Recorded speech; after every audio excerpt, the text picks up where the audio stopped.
নমস্কার। আশা করছি আপনারা খুব ভালো আছেন।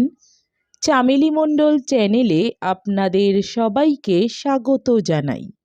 আজকে যে গল্পটি আমি পাঠ করব, গল্পটির নাম অভিমানী। লিখেছেন বিশিষ্ট সাহিত্যিক বিভূতিভূষণ বন্দ্যোপাধ্যায়। আশা করছি গল্পটি আপনাদের ভালো লাগবে। শুরু করছি আজকের গল্প অভিমানী। কাশী থেকে মোগলসরাই এলাম একেবারে নিঃসম্বল অবস্থায়। এর 6 মাস আগে আমি মুঙ্গেরের পিসিমার বাড়ি থেকে কাশী আসি এমনই নিঃসম্বলে। মুঙ্গেরে পিসিমার বাড়িও এসেছিলাম। নিঃসম্বলে নিজের দেশ যশোর জেলার এক অজ পাড়াগা থেকে। উদ্দেশ্য চাকরি খোঁজা। মুঙ্গেরে পিসেমশায় ও পিস্তুত ভাইয়েরা আশা দিয়েছিল চাকরি জুটিয়ে দেবে। তারা তা পারেনি কিংবা করেনি। পিসিমা কেবলই স্তোকবাক্য দিতেন, থাকো না বাপু দুদিন, দেশ থেকে এসো, জলে তো আর পড়ে নেই তুমি, এমন কিছু নয় যে ঘরে তোমার ছেলে মেয়ে কাঁদছে। বলে আপনি আর কপনি, কিসের ভয় তোমার একটা পেটের জন্যে? না চাকরি জোটে পিসিমার কুঁড়েতে দুদিন রইলেই বা। এ কথা আমার ভালো লাগলো না। কেনই বা আমি পরের বাড়িতে বরাবর থাকতে আর খেতে যাব? তা হবে না। চাকরি না পাই চলে যাব এখান থেকে। চাকরি যদি না করব তবে দেশে কাকার সংসারে থাকলেই তো হতো। কিছুতেই যখন কিছু হলো না, তখন একদিন কাউকে না বলে মুঙ্গের থেকে রওনা দিলাম। কাশী এসে অবশ্যই পত্র দিয়েছিলাম পিসিমাকে। আমি কাশী চলে এসেছি এবং ভালোই আছি, তিনি না ভাবেন। কাশীতে এই 6 মাস থেকেও কিছু জোটাতে পারিনি। ছত্রে ছত্রে খেয়ে বেরিয়েছি। যাত্রীদের মুটেগিরি করেছি। কখনো বা হোটেলে বাসন মাজার কাজ করেছি। কিন্তু স্থায়ী চাকরি কিছুতেই জোটাতে পারিনি। এখন এমন দশায় এসে পড়েছি যে আর কাশী থেকে কোনো লাভ নেই, খেতে পাবো না। আজ সকালে কাশী থেকে হেঁটে এসেছি মোগলসরাই। বাংলাদেশেই ফিরব। সকালে এক মুঠো ছাতুর দলা খেয়ে পেট ভরে জল খেয়েছিলাম।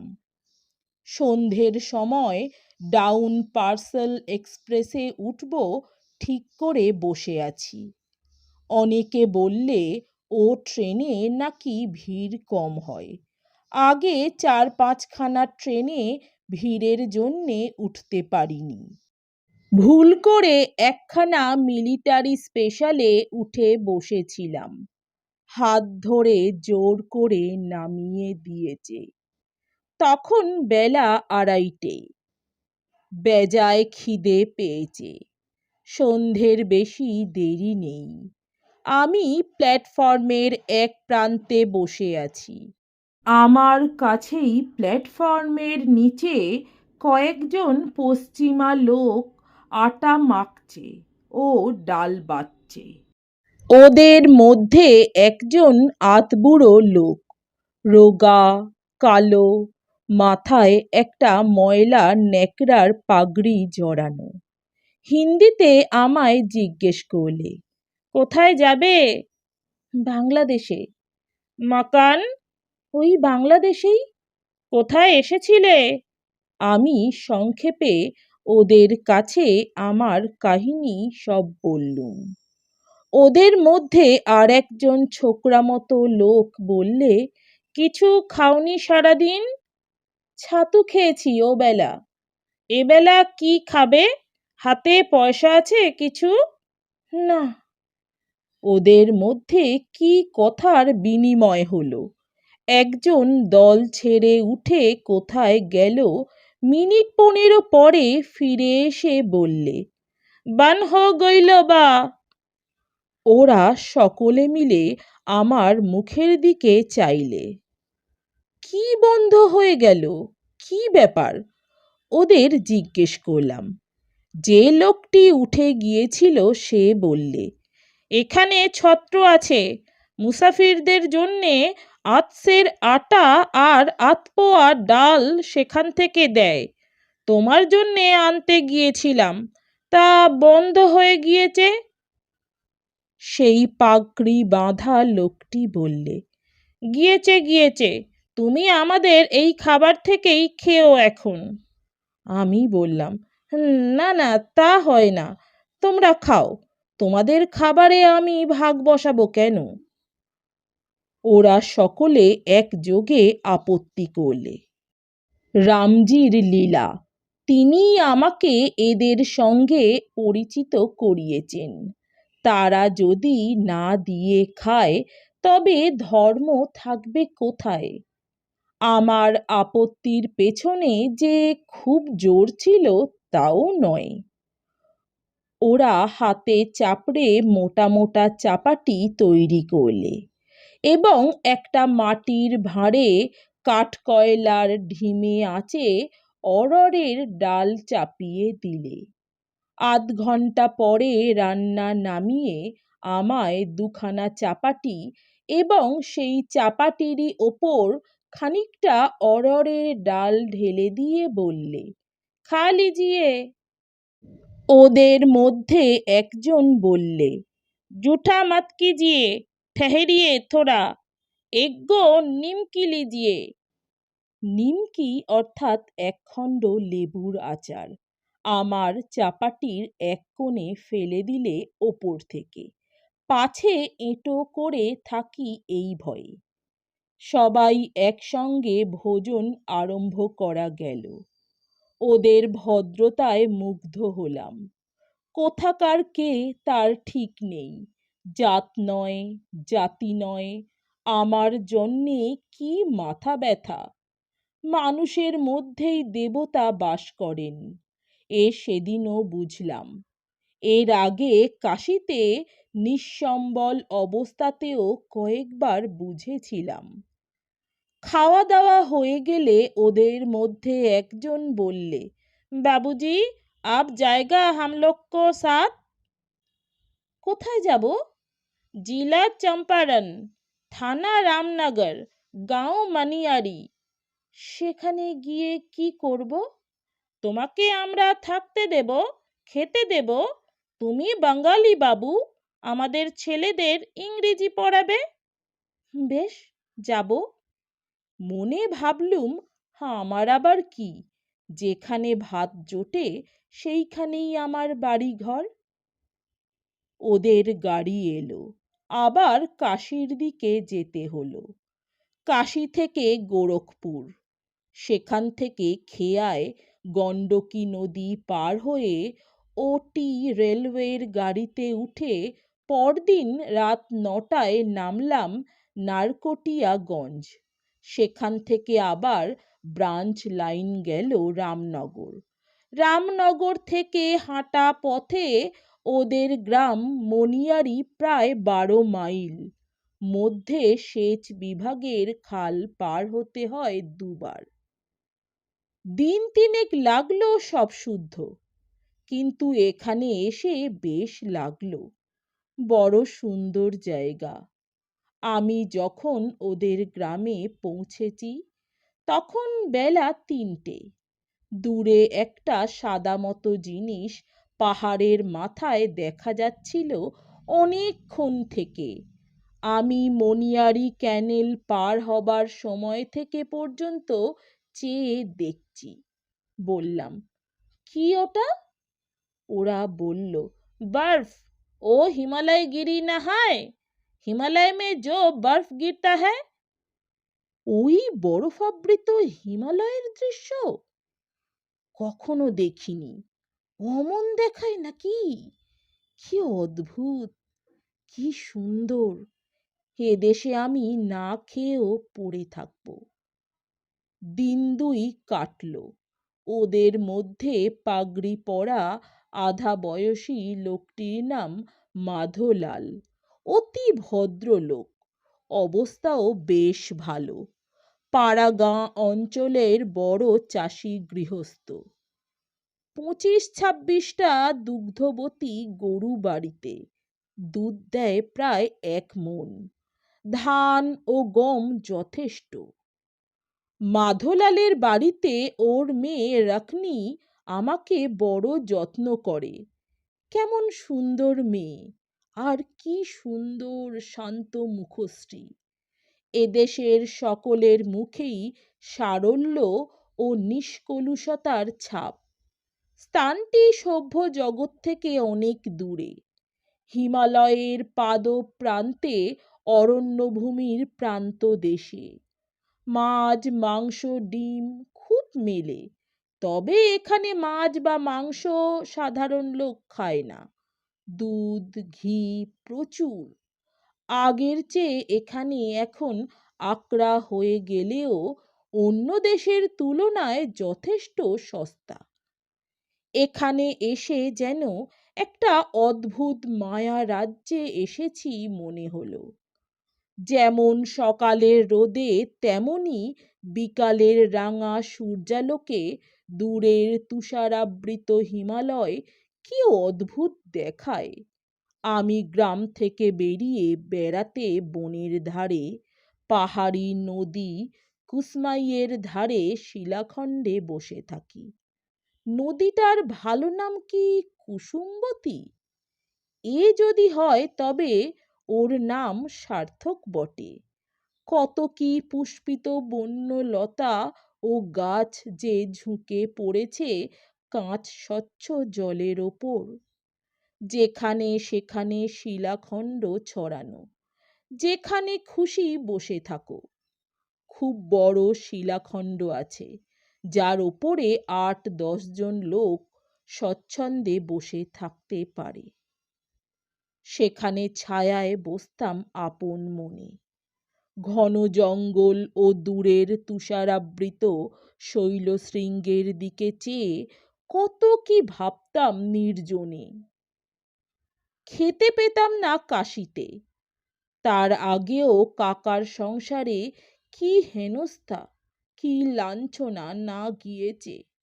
হাতে পয়সা না থাকলে সবাই নিজ চোখে দেখে।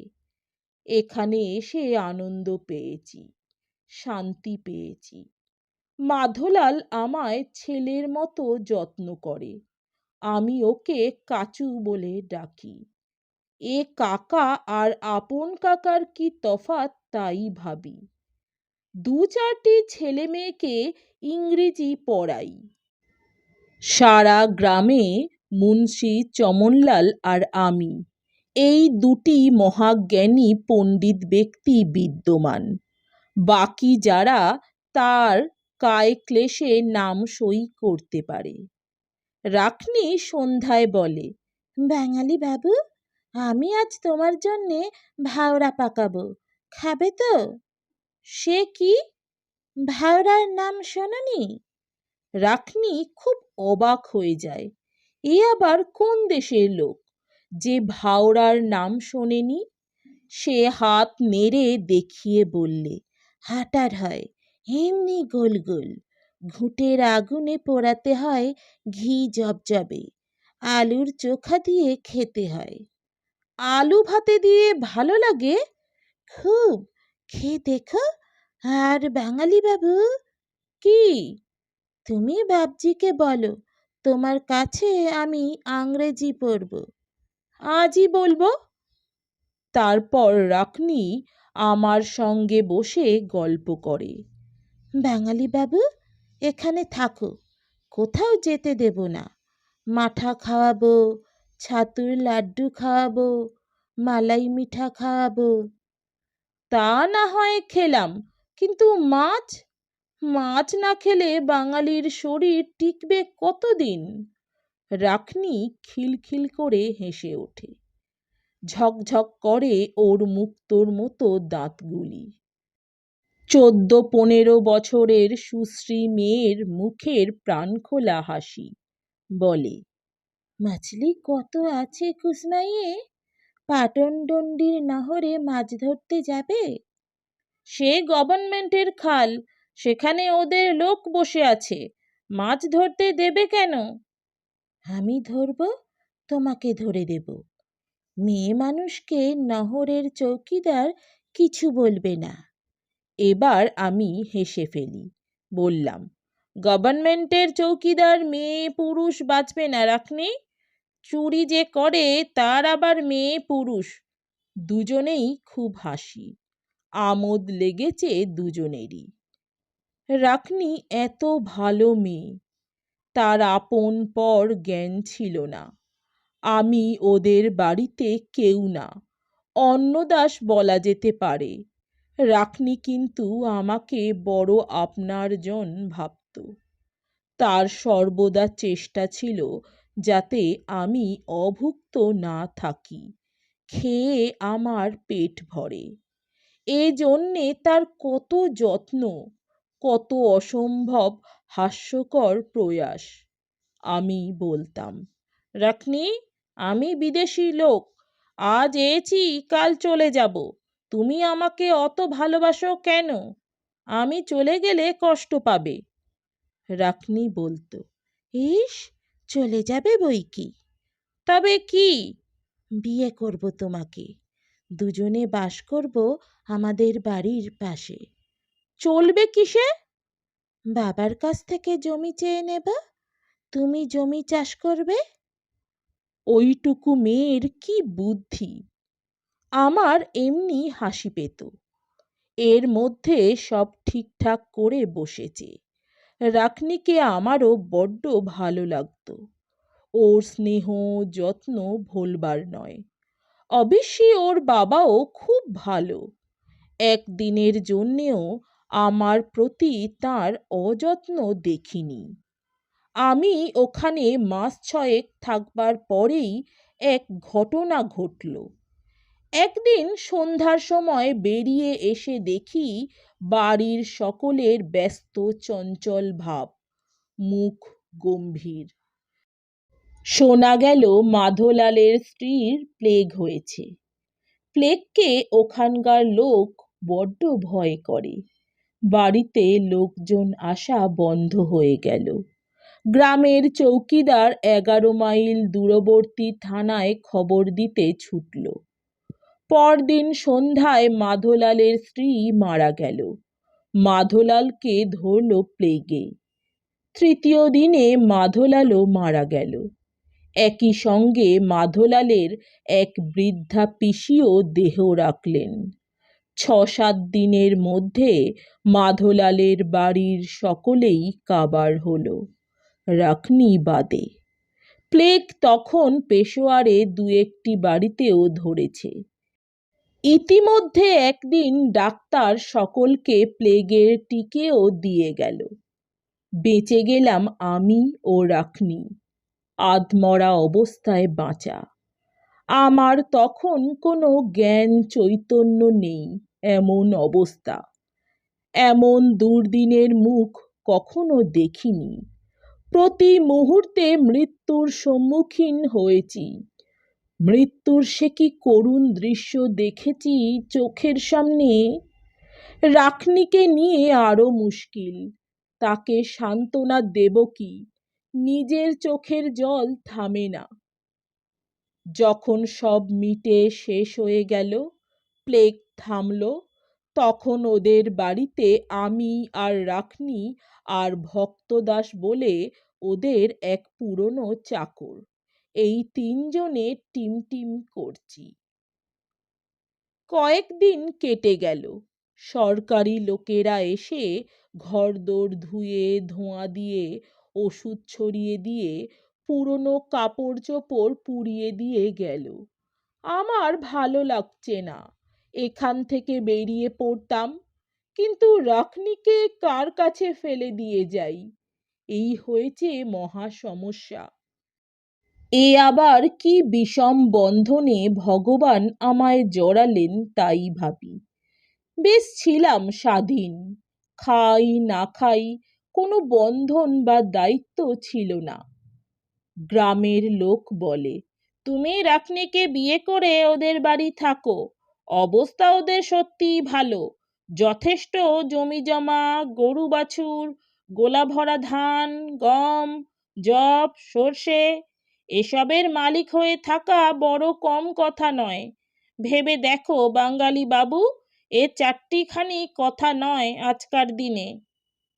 রাখনি, তার কথা কি বলবো, সে তো আমাকে বেশ ভালোবাসে, দিনরাত কান্নাকাটি করে, আমি তাকে বোঝাই, সান্ত্বনা দিই। একদিন রাত্রে হলো কি, সেই কুসুমবতী নদীর ধারে বসে আছি, রাত বেশি নয়, সবে সন্ধ্যা উতরেছে, ঘুলি ঘুলি অন্ধকার ঘন গাছের তলায়। এমন সময় রাখনি সেখানে এসে পেছন থেকে কাঁধে হাত দিয়ে দাঁড়ালো। চমকে উঠে বললাম, কে রে? হো, তুমি? এমন করে আসতে হয়? ভয় করে না আমার? ভয় কিসের? ভূতের? তুমি তো ভূত মানো না বাবুজি। মানি নে, আবার ভূত না মানলেও ভয় করে এই অন্ধকার রাত্রে।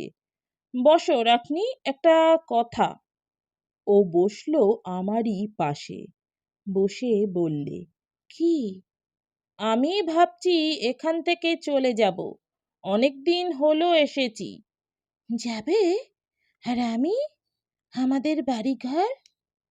ভক্তদাস তো রইল, ও তোমার দেখাশোনা করবে, আমিও মাঝে মাঝে সময় পেলে এসে দেখে যাব। আমি যাব তোমার সঙ্গে। কোথায় যাবে? তাছাড়া ঘরবাড়ি, গরু বাছুর, গোলা, জমি জমা, এসব কি হবে? ওসব ভক্তদাস নিক, আমারও তে দরকার নেই। সত্যি বলছি বাবু। কি হবে গরু বাছুর আর ঘরদোর? তুমি যাকে হয় বিলিয়ে দিয়ে যাও, আমি এখানে থাকবো না, আমার ভালো লাগবে না। কথা শেষ করে ও মিনতির সুরে আমার হাত দুটি ধরে বললে, আমায় ফেলে কোথাও যেও না বাবুজি। বলো, যাবে না? আর যদি যাও, আমায় নিয়ে যাবে? এখানে থাকবো কার কাছে তা বলো। কেন, ভক্তদাস? না, আমি থাকবো না। ভক্তদাস মরে গেলে তখন কার কাছে থাকবো? সে ব্যবস্থা হয়ে যাবে তখন।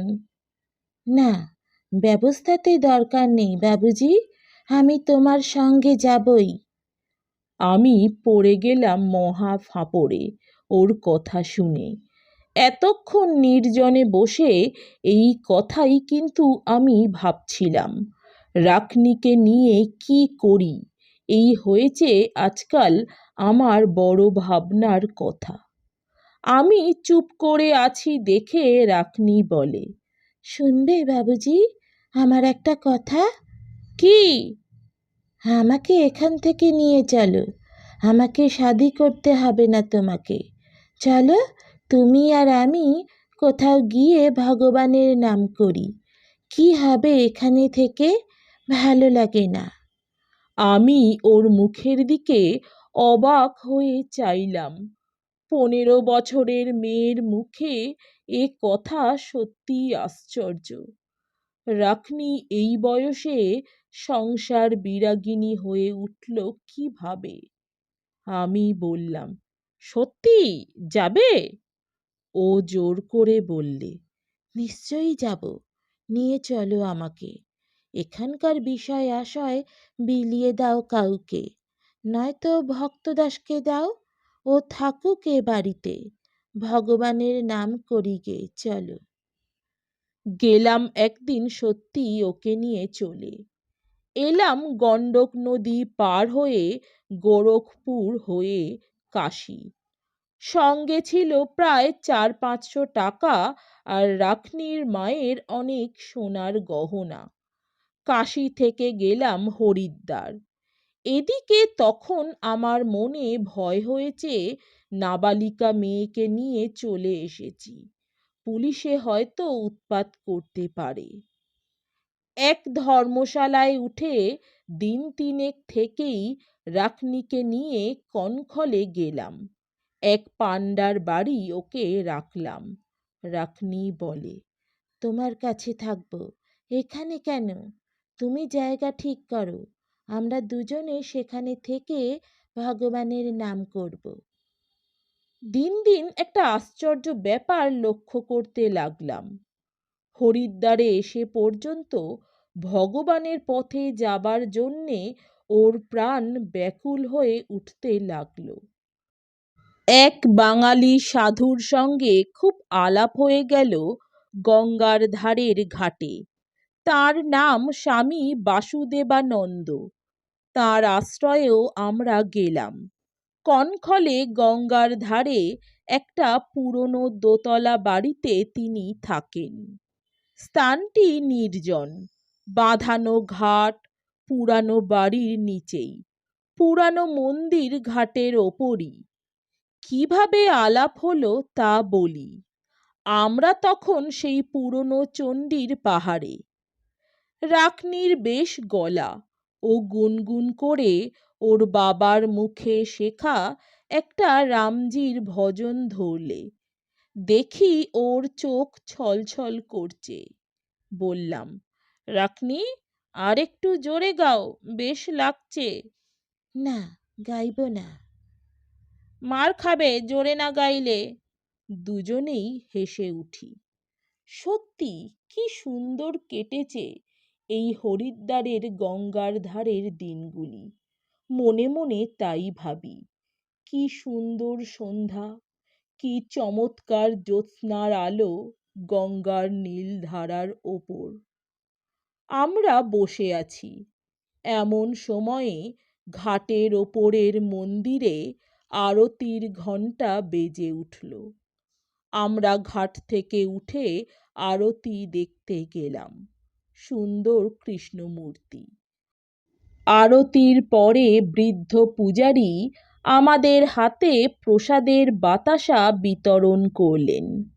স্বজাতীয় চেহারা দেখে মনে হলো তিনি বাঙালি। দেখলেই ভক্তি হয়। রাখনি বললে, জিজ্ঞেস করো না, উনি কি এ মন্দিরে থাকেন? আমি বিনীতভাবে বললাম, আচ্ছা, আপনি কি বাঙালি? তিনি হেসে বললেন, হ্যাঁ, তুমিও তো বাঙালি। আগে হ্যাঁ। কোথায় উঠেছ এখানে? এক পান্ডার বাড়ি। আমি তাকে রাখনির বিবরণ সব খুলে বললাম। রাখনিও ছলছল চোখে দেহাতি হিন্দিতে তার মনের কথা খুলে বললে। আমরা তার আশ্রয় প্রার্থনা করলাম। তার আশ্রমে আমাদের স্থান দিলেন। রাখনি কি খুশি! 7 দিনের মধ্যে সে সাধিকা সন্ন্যাসিনী বনে গেল। 15 বছরের মেয়ে। কি তার ভজন গানে নিষ্ঠা! মন্দির মার্জনা করতে লাগলো যেন প্রাণ ঢেলে দিয়ে।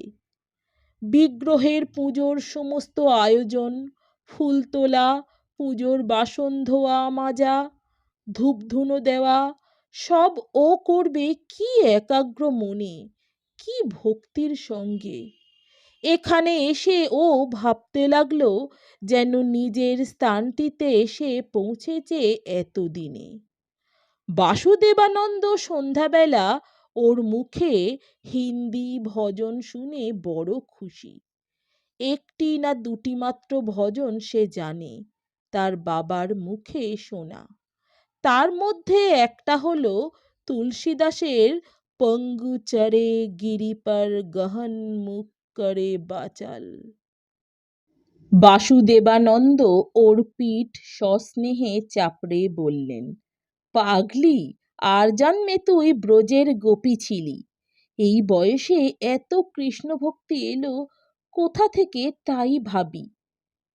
তার ফুলের মতো পবিত্র বালিকা মনটি সর্বদা উন্মুখ হয়ে থাকে এতটুকু ভক্তির আলো পাবার জন্যে। মন্দিরের বিগ্রহের অমন প্রাণঢালা সেবা দেখে স্বামীজি নিজেই মুগ্ধ হয়ে গেলেন। রাকনির চেহারা দিনে দিনে বদলাচ্ছে। সে যেন ওই মন্দিরে চিহ্নিত দেবদাসী কত কাল থেকে। রাকনি আর আমার সঙ্গে কথা বলে না। দিন দিন সে মন্দিরের কাজে নিজেকে বিলিয়ে দিচ্ছে। ও দূরে সরে যাচ্ছে ক্রমশই আমার কাছ থেকে। একদিন ওকে বলি, রাকনি, আমি ভাবছি এখান থেকে চলে যাব। ভেবেছিলুম ও বোধহয় বলবে, হ্যাঁ, আমাকেও নিয়ে চলো। কিন্তু ও নির্বিকারভাবে বললে, কবে? দু একদিনের মধ্যেই। আবার কবে আসবে? দেখি। এতেও কিছু বললে না। রাকনির মন অন্যদিকে চলে গিয়েছে। আমায় আরও চায় না। বড় দুঃখ হলো মনে। মনে হলো কুসুমবতীর তীরে সেই সব সন্ধ্যার কথা। কি মধুর হয়েই আছে সেগুলির স্মৃতি মনের কোণে। কত দূরে চলে গিয়েছে সেসব দিন, আর কোনো দিন ফিরবে না। বেশ বুঝতে পারি আর ফিরবে না। এক এক সময় ভাবি, ভুল আমিই করেছি। রাকনিকে বিয়ে করে ওদের গ্রামেই বাস করতে পারতাম। সকলেই বলেছিল, রাকনিও বলেছিল, কারো কথা শুনিনি। একদিন কাউকে কিছু না বলে কনখল থেকে রওনা হলাম। আজ 7-8 মাস হয়ে গেল, আর যাইনি। চিঠিপত্রও দিইনি, যাবও না। আশা করি রাকনি সুখী হয়েছে। তবুও ভুলতে পারিনে কুসমাইয়ের ধারের সেই অপূর্ব সন্ধ্যাগুলি। রাকনি আমার হাত ধরে বলেছিল, কোথায় চলে যাবে বাবুজি? যাও তো, আমায় নিয়ে যেও। পেছনের দিন পেছনেই পড়ে থাকে, আর কোনো দিনই সামনে এসে এগিয়ে দাঁড়ায় না। আমি এসে আবার কাকার বাড়ি ঢুকেছি। কাকার গরু বাছুর বাঁধি, হাট বাজার করি, খুড়িমার মুখ নাড়া খাই, সঙ্গে সঙ্গে 2টো ভাতও। নয়তো এ বাজারে ভাত পাচ্ছি কোথায়? নমস্কার। আমার গল্প পাঠ ভালো লাগলে দয়া করে আমার চ্যানেলটি সাবস্ক্রাইব করে দেবেন। লাইক, কমেন্ট, শেয়ার করতে ভুলবেন না। অনেক ধন্যবাদ।